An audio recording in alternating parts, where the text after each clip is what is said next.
کتنی مدت لگ جائے معلوم نہیں۔ ہم تو دنیا میں یہ دیکھتے ہیں کہ آگ جلی ہوئی ہے، 10 سیکنڈ کے لیے بھی اپنی ایک انگلی اس آگ میں نہیں رکھ سکتے ہم لوگ، 10 سیکنڈ کے لیے بھی، حالانکہ یہ آگ دوزخ کی آگ کے مقابلے میں 69 درجے کم ہے۔ تو جو آگ 69 درجے زیادہ ہوگی اس میں ہم کس طرح رہیں گے؟ یعنی اگر خالی صرف ایمان پر ہی ہم اعتماد کر کے بیٹھ جائے کہ بھائی مسلمان تو ہم ہو گئے، دوزخ سے تو ایک نہ ایک دن بچ ہی جائیں گے، لیکن دوزخ میں کب تک رہنا پڑے گا؟ اس عذاب کو اور اس سزا کو کیسے برداشت کریں گے؟ تو اس لیے مکمل نجات کے لیے ایمان بھی ضروری ہے، اعمال صالحہ بھی ضروری ہے، اور تواصی بالحق اور تواصی بالصبر بھی ضروری ہے۔ کتنے لوگ ہیں جو عشاء کی نماز پڑھ کے اپنے گھر جاتے ہیں اور جا کر پوچھتے ہیں بہنوں سے، اپنی بیویوں سے کہ آپ نے عشاء کی نماز پڑھ لی سب نے؟ بتاؤ، فجر کی نماز پڑھنے کے لیے آتے ہیں مسجد میں، کتنے لوگ ہیں جو اپنے گھر والوں کو اٹھا کے آتے ہیں کہ ٹائم کم رہ گیا، سب کے سب اٹھ جاؤ نماز پڑھ لو۔ کھانے میں نمک تیز ہے تو ہر آدمی ٹوکے گا، شوہر بھی ٹوکے گا، بھائی بھی ٹوکے گا، باپ بھی ٹوکے گا کہ کیسا کھانا بنا رکھا ہے، لیکن نماز نہیں پڑھی اس کی کوئی پرواہ نہیں ہے۔ بیوی بیمار ہو گئی، چھوٹا سا بچہ ہمارا بیمار ہو گیا تو ہمیں تکلیف ہوتی ہے، نیند نہیں آتی ساری رات کہ بیمار ہے، گھر میں بیمار ہے، اس کو اٹھائے پھرتے ہیں۔ تو دنیا میں ان کی یہ تکلیف ہمیں برداشت نہیں ہے، کل جب آنکھوں کے سامنے اس کو دوزخ میں پھینکا جائے گا تو اس کو کیسے برداشت کریں گے؟ تو جس طرح ہمیں دنیاوی اعتبار سے اپنے اہل و عیال کی اور اپنے دوست و احباب کی فکر رہتی ہے کہ ان کی تکلیف ہم سے دیکھی نہیں جاتی، ایسے ہی میرے بھائیوں یہ بہت بڑی بے وقوفی ہے کہ ہم اخروی اعتبار سے ان کی طرف سے بالکل غافل ہو جائیں اور وہ جو چاہے کرتے رہیں، جس طرح چاہے بال کٹوائیں، جس طرح چاہے وہ اپنے ہاتھ الٹے سیدھے آدھے کپڑے پہن کے پھریں۔ یہ بہت بڑی بے غیرتی کی بات ہے۔ اللہ تبارک و تعالی من الشیطان الرجیم، بسم اللہ الرحمن الرحیم، والعصر ان الانسان لفی خسر الا الذین آمنوا وعملوا الصالحات وتواصوا بالحق وتواصوا بالصبر۔ زمانے کی قسم، بے شک انسان خسارے میں ہے، نقصان میں ہے، مگر وہ لوگ جو ایمان لائے، وعملوا الصالحات، اور انہوں نے نیک عمل کیے، وتواصوا بالحق، اور ایک دوسرے کو حق بات کی وصیت کی، نصیحت کی، وتواصوا بالصبر، اور ایک دوسرے کو صبر کی وصیت کی، نصیحت کی۔ اس سورت کا نام سورہ عصر ہے۔ عصر کے معنی زمانے کے آتے ہیں، اور یہ سورت بھی مکی ہے، مکۃ المکرمہ میں نازل ہوئی۔ زمانہ ایک لمحہ، ایک سیکنڈ، اور پھر ان کی منٹ بنتی ہے، پھر منٹوں سے گھنٹہ ہوتا ہے، اور پھر گھنٹوں سے جو ہے پورا دن ہوتا ہے، اور پھر دن ملا کر ہفتہ بنتا ہے، پھر ہفتوں سے مہینہ ہوتا ہے، اور پھر آپ کے مہینوں سے پورا سال ہو جاتا ہے۔ اسی کا نام زمانہ ہے۔ یہ جو وقت گزر رہا ہے اسی کا نام زمانہ ہے۔ اللہ تبارک و تعالیٰ نے زمانے کی قسم کھائی، اور قسم کھانے کے بعد آگے کا جو مضمون ہے اس کو بیان کیا۔ زمانے کی قسم کیوں کھائی؟ آگے جو 4 چیزیں آ رہی ہیں جو انسان کی کامیابی کے لیے ضروری ہیں اور دوزخ سے اس کی نجات ملنے کے لیے ضروری ہیں، وہ جو 4 چیزیں ہیں ان کا تعلق زمانے ہی سے ہے۔ دوزخ سے بچنے کی تیاری اور جنت میں جانے کی تیاری، اللہ تبارک و تعالیٰ کی خوشی حاصل کرنے کی تیاری جو ہو سکتی ہے وہ اسی زمانے کے اندر ہو سکتی ہے، وقت سے باہر رہ کر نہیں ہو سکتی، تو اس مناسبت سے اللہ تبارک و تعالیٰ نے زمانے کی قسم کھائی. اور پھر یہ جو وقت ہے، یہ زمانہ ہے، یہ کوئی معمولی چیز نہیں بلکہ بہت قیمتی چیز ہے. یہ جب وقت نہیں ہوگا تیاری کرنے کا تو تیاری کیسے ہوگی؟ تو وقت بہت ضروری ہے اور بہت اہم چیز ہے.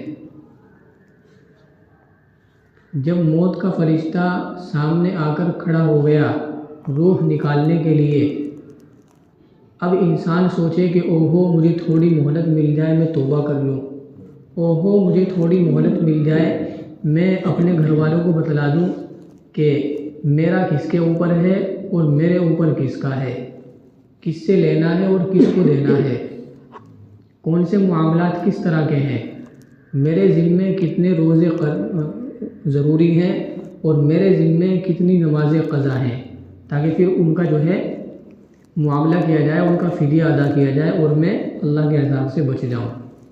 تو جب موت کا فرشتہ سامنے آ کر کھڑا ہو گیا اس وقت پتہ چلے گا وقت کی قیمت کیا ہے، 1 منٹ کی کیا قیمت ہے اور 1 سیکنڈ کی کیا قیمت ہے.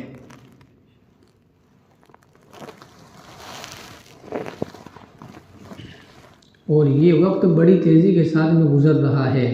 ہمارا یہ قیمتی سرمایہ بہت تیزی کے ساتھ میں ہم سے رخصت ہو رہا ہے.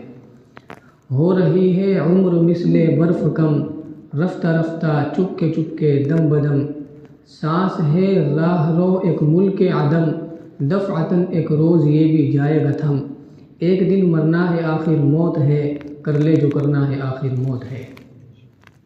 جس طریقے سے ایک آدمی نے دکان لگا رکھی ہے بار پیٹھ میں اور وہ برف بیچ رہا ہے، تو اس کا برف ہر لمحے ہر سیکنڈ گھل رہا ہے، کم ہو رہا ہے. اسی طریقے سے انسان جب پیدا ہو گیا تو اللہ تبارک و تعالیٰ نے اس کی جو عمر رکھی ہے وہ ہر لمحے کم ہو رہی ہے، چاہے وہ اپنی اس قیمتی چیز کو وقت کو اپنے کام میں لائے یا یہیں بیکار کر دے. یہ وقت گزر رہا ہے اور گزر جائے گا، پھر دوبارہ واپس نہیں آئے گا. تو بعد میں آنے والی جو 4 چیزیں ہیں کامیابی حاصل کرنے کے لیے، ان 4 پر عمل اور جنت میں جانے کی تیاری اسی زمانے کے اندر اور اسی وقت کے اندر ہو سکتی ہے، اس سے باہر رہ کر نہیں ہو سکتی. اس مناسبت سے اللہ تبارک و تعالیٰ نے زمانے کی قسم کھائی اور پھر فرمایا اگلی آیت میں ان الانسان لفی خسر، بے شک انسان البتہ وہ خسارے میں ہے. 2 تاکید لے کے آئے. یہ بھی کہہ سکتے تھے الانسان فی خسر، تب بھی کام چل جاتا اور مفہوم ادا ہو جاتا، ترجمہ اس کا ہوتا کہ انسان خسارے میں ہے، گھاٹے میں ہے. لیکن بات کو مضبوط کرنے کے لیے، امت کو توجہ دلانے کے لیے ان الانسان، ایک تاکید یہ ہو گئی ان والی بے شک، اور پھر ایک ہے بعد میں لفی کہ جو لام ہے، ضرور البتہ وہ خسارے میں ہے، تاکہ لوگ بات کو اہمیت سے لیں، اس کو ہلکے میں نہ لیں. بے شک انسان البتہ خسارے میں ہے، ٹوٹے میں ہے، گھاٹے میں ہے، نقصان میں ہے. اور انسان کوئی بھی ہو، چھوٹا ہو یا بڑا ہو، برادری سے کوئی مطلب نہیں، اس کی بستی سے کوئی مطلب نہیں، کوئی سعودی والا ہو، کوئی مکہ المکرمہ والا ہو یا کوئی دیہات کا رہنے والا ہو، زبان سے کوئی مطلب نہیں، اس کے رنگ سے اور اس کی نسل سے، اس کے خوبصورت ہونے سے، کالے ہونے سے کوئی مطلب نہیں ہے. سارے کے سارے انسان خسارے میں ہیں. الا الذین آمنوا، ہاں یہ جو اب جن کا ذکر بعد میں ہو رہا ہے، الا الذین، سوائے ان لوگوں کے جو ایمان لے آئے. یہ پہلی چیز ہو گئی، سوائے ان لوگوں کے جو ایمان لے آئے. نمبر 2 وعملوا الصالحات، اور انہوں نے نیک عمل کیے. نمبر 3 وتواصوا بالحق، ایک دوسرے کو حق بات کی وصیت کی. نمبر 4 وتواصوا بالصبر، اور ایک دوسرے کو صبر کی نصیحت کی وصیت کی. سارے کے سارے انسان نقصان اٹھانے والے ہیں، مگر وہ شخص جس کے اندر یہ 4 چیزیں ہوں تو وہ البتہ اور وہ الحمدللہ خسارے میں نہیں ہے. سب سے پہلی چیز ہے ایمان، کہ ایمان کے بغیر بعد کی جو 3 چیزیں ہیں، عامل الصالحات اور تواصی بالحق اور تواصی بالصبر، یہ تینوں بھی قابل قبول نہیں ہیں۔ ایمان کے بغیر نیک عمل اور صبر کی وصیت اور آپ کے حق بات کی وصیت، یہ بھی اللہ تبارک و تعالیٰ کے یہاں قابل قبول نہیں ہے۔ تو سب سے پہلی چیز اور سب سے اہم چیز ایمان ہے۔ دوسری چیز ہے وعامل الصالحات، جب ایمان لے کے آوے تو اب ہے نیک عمل۔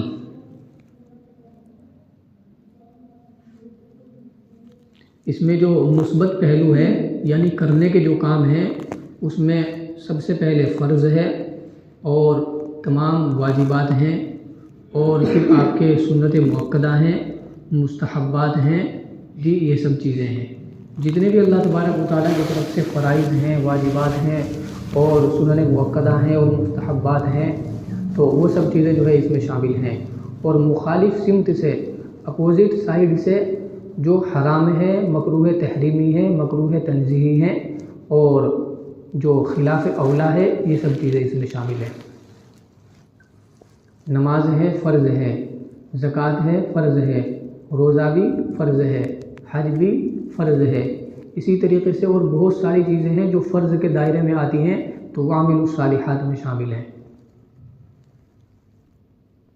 جھوٹ بولنا گناہ کبیرہ ہے، غیبت کرنا گناہ کبیرہ ہے، آنکھوں کا غلط استعمال، کانوں کا غلط استعمال اور حرام کھانا، 2 آدمیوں کے درمیان جھگڑا کرا دینا، رشتہ داریاں توڑ لینا بغیر عذر کے، تو یہ سب چیزیں گناہ ہیں، یہ بھی وعامل الصالحات کے جو مخالف سمت ہیں اس میں شامل ہیں۔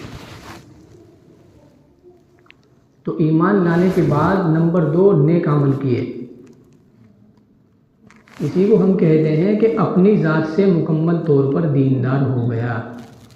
ایمان بھی ہے پاس میں اور نیک عمل بھی ہے، تو اپنی ذات سے دیندار ہو گیا۔ اگلی جو 2 جز ہیں، وتواصوا بالحق اور وتواصوا بالصبر، ان کا تعلق اپنی ذات کے علاوہ دوسروں سے ہے، اور ایک دوسرے کو آپس میں حق بات کی وصیت کی۔ حق بات کیا ہے؟ وہی وعامل الصالحات، تمام صحیح عقیدے اور تمام نیک عمل۔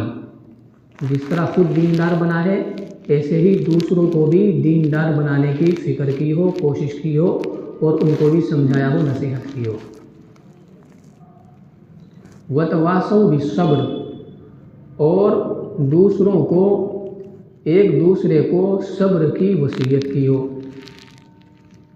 صبر کے لغوی معنی آتے ہیں روکنا۔ میرا دل کر رہا ہے کہ گناہ کروں، نفس مان نہیں رہا، لیکن میں نے اپنے نفس کو روکا، اس کے اوپر پتھر رکھا، اسی کا نام صبر ہے۔ دل کر رہا ہے کہ آنکھوں سے کسی کو دیکھوں، لیکن یہ اپنے آپ کو روکتا ہے، صبر ہے۔ دل کر رہا ہے کہ غیبت کروں، جھوٹ بولوں، نماز چھوڑ دوں، لیکن اس نے اپنے آپ کو جو ہے دبایا اور کچلا اور صبر کیا اور نماز پڑھی، اپنے آپ کو گناہ سے بچایا۔ ایک تفسیر تو اس کی یہ ہے وتواصوا بالصبر کی، جو اپنی ہی ذات سے متعلق ہے، اور دوسری تفسیر ہے نہی عن المنکر کی۔ جس طریقے سے دوسروں کو نیک کام کرنے کا میں نے حکم دیا، ایسے ہی دوسروں کو برے کام سے باز رکھا، اس کو منع کیا، اس کو سمجھایا کہ بھائی نماز پڑھا کرتے ہیں، یہ تو ہو گیا کرنے کا کام، کہ بھائی جھوٹ نہیں بولا کرتے، یہ ہو گیا نہی عن المنکر، برے کام سے روکنا۔ تو اس پوری صورت سے جو خلاصہ نکلتا ہے اور نتیجہ نکل کر کے سامنے آتا ہے، وہ یہی آتا ہے کہ صرف اپنی ذات سے دیندار بن جانا، اپنے آپ کو جنتی بنانے کی کوشش کر لینا، بس یہ کافی نہیں ہے، بلکہ جو دوسرے ہیں، امت ہے، ملت ہے، ان کی بھی ہمیں فکر کرنی ہے کہ وہ دوزخ سے کیسے بچیں، وہ نماز پڑھنے والے کیسے بنیں، وہ اپنے معاملات کو درستگی کے ساتھ شریعت کے دائرے میں رہتے ہوئے چلانے والے کیسے بنیں۔ اور اس میں سب سے مقدم کون ہے؟ یا ایھا الذین آمنوا قوا انفسکم واہلیکم نارا، سب سے پہلے اپنی ذات ہو گئی، واہلیکم دوسرے نمبر پر اپنے گھر والے، گھر والوں میں سب کے سب شامل ہیں، بیوی بھی ہیں، اپنی اولاد بھی ہیں۔ تو ان حضرات کو جو ہے سمجھایا جائے، ان کی جو دینی حالت ہے اس کے اوپر توجہ دی جائے، اس کی فکر کی جائے، اور پھر جو جتنا بھی اپنے قریب ہے وہ اتنا ہی مقدم ہے، اپنے رشتہ دار ہیں، اپنے پڑوسی ہیں، اپنے دوست و احباب ہیں، اپنی بستی والے ہیں، اپنے ملنے جلنے والے ہیں، ان سب کے اوپر جتنی بھی ہمیں قدرت ہے زبان سے کہنے کی یا ہاتھ استعمال کر کے ان کو روکنے کی اور کہنے کی کرنے کی، اسی کے مطابق ہمارے اوپر یہ فریضہ بنتا ہے کہ ہم ان کی فکر کریں اور ان کو بھی دینی حالت پر لے کر کے آئیں۔ نبی صلی اللہ علیہ وسلم نے ارشاد فرمایا، الا کلکم مسئول الا کلکم راع وکلکم مسئول عن رعیتہ، کہ دیکھو خبردار سنو، تم میں سے ہر شخص جو ہے وہ نگراں ہے، ذمہ دار ہے، اور ہر شخص سے اس کی ذمہ داری کے بارے میں قیامت کے دن پوچھا جائے گا کہ تم نے اپنی ذمہ داری کتنی نبھائی۔ تمہاری ماتحتی میں یہ بیوی تھی، یہ بچے تھے، یہ تمہاری اولاد ہے، یہ تمہارے بھتیجے ہیں، یہ تمہاری ماتحتی میں تھے، تم استاد تھے، تمہاری ماتحتی میں یہ پڑھنے والے بچے تھے، یہ گناہ کرتے رہے اور تم نے ان کی کیا خبر لی، تم نے ان کو کیا سمجھایا، تم نے ان کو کتنی نصیحت کی۔ تو قیامت کے دن یہ سوال کیا جائے گا اور ہر ذمہ دار سے، ہر نگراں سے اس کی نگرانی کے بارے میں اور ذمہ داری کے بارے میں پوچھا جائے گا۔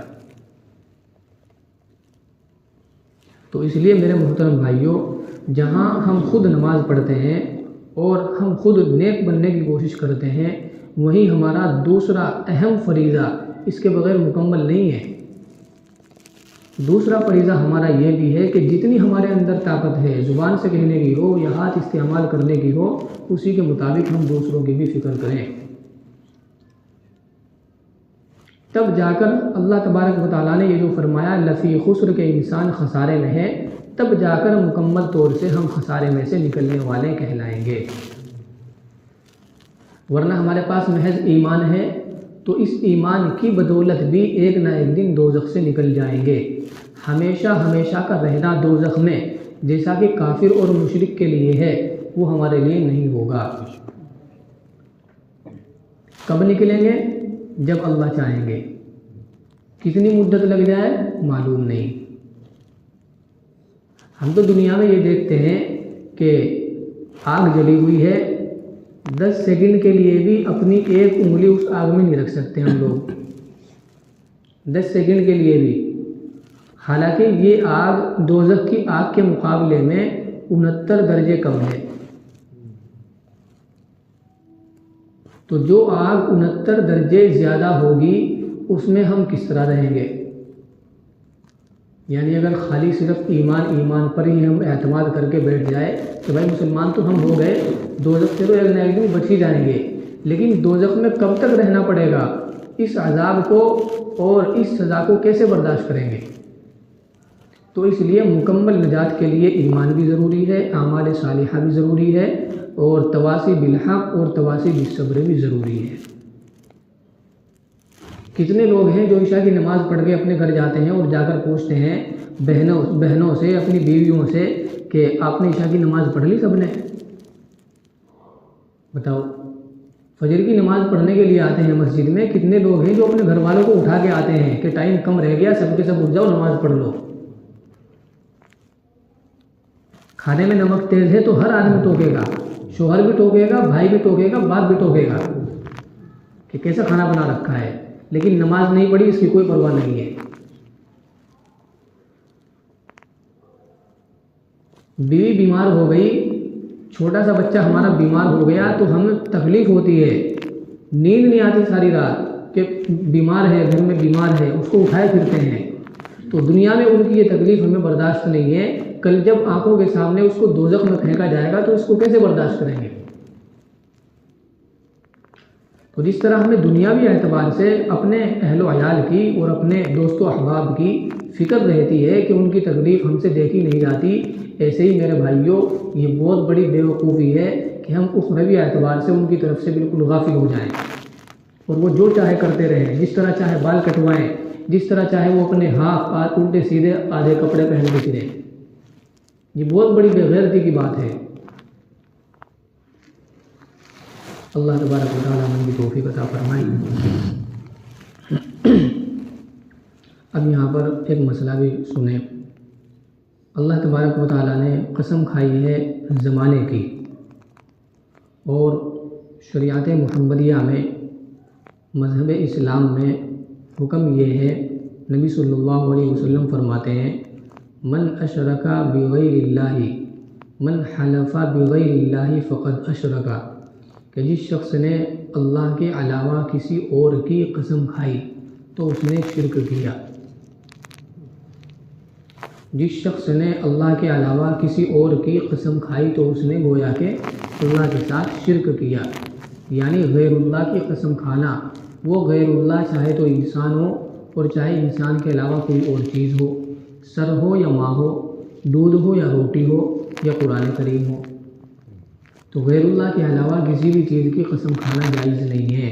اور یہاں اللہ تبارک و تعالیٰ نے جو قسم کھائی ہے وہ ایک زمانے کی قسم کھائی ہے، اپنی ذات کے علاوہ ایک اور چیز کی قسم کھائی ہے۔ تو جواب اس کا یہ ہے کہ جتنے بھی احکام ہیں حلال کے اور حرام کے، کرنے کے اور نہ کرنے کے، ان سب کا تعلق جو ہے بندوں سے ہے۔ اللہ تبارک و تعالیٰ تو بادشاہ ہیں، وہ تو قانون کو بنانے والے ہیں، وہ تو مالک الملک ہیں، وہ تو حکم دینے والے ہیں، حکم پر عمل کرنے والے نہیں۔ تو اللہ تبارک و تعالیٰ اس قاعدے سے مستثنیٰ ہے کہ وہ کسی چیز کی قسم کھائیں اور کس چیز کی قسم نہ کھائیں۔ امت کے لیے یہی حکم ہے، خود نبی صلی اللہ علیہ وسلم کے لیے بھی یہی حکم ہے کہ اللہ کے علاوہ کسی اور چیز کی قسم کھانا جائز نہیں ہے۔ اب یہ جو ہمارے معاشرے میں چلتا ہے کہ بھائی مسجد کی طرف کو میرا ہاتھ ہے، قبلے کی طرف کو میرا ہاتھ ہے، یا قرآن کی قسم، یا قرآن میرے سر پہ ہے، یا ماں کی قسم، یا رزق کی قسم، یا دودھ کی قسم، یہ سب چیزیں جو ہیں گناہ بھی ہیں اور یہ جہالت کی بات ہے۔ اگر کوئی قسم کھاتا ہے ماں کی قسم تو اس کو گناہ ہوا، اور جس چیز کی اس نے قسم کھائی وہ قسم منعقد نہیں ہوئی۔ قرآن کی قسم کھانے کو علماء کرام منع فرماتے ہیں کہ کھانی نہیں چاہیے، منع ہے، لیکن اگر کسی نے قرآن کریم کی قسم کھائی تو جس چیز کی قسم کھائی ہے وہ منعقد ہو جائے گی۔ مثال کے طور پر کسی نے قسم کھائی کہ قرآن کی قسم میں آج عشاء کے بعد جو ہے 20 رکعت نماز پڑھے گا، تو یہ قسم جو ہے اس کی ہو جائے گی۔ اس کو قرآن کی قسم کھانی نہیں چاہیے تھی، لیکن اس نے کھا لی، برا کیا، لیکن یہ قسم اس کی ہو گئی۔ اب اس کو عشاء کے بعد 20 رکعت نماز پڑھنی ضروری ہے، نہیں پڑھے گا تو گنہگار ہوگا۔ اور کسی نے کہا کہ ماں کی قسم میں آج جو ہے صدقہ کروں گا، تو یہ قسم نہیں ہوئی۔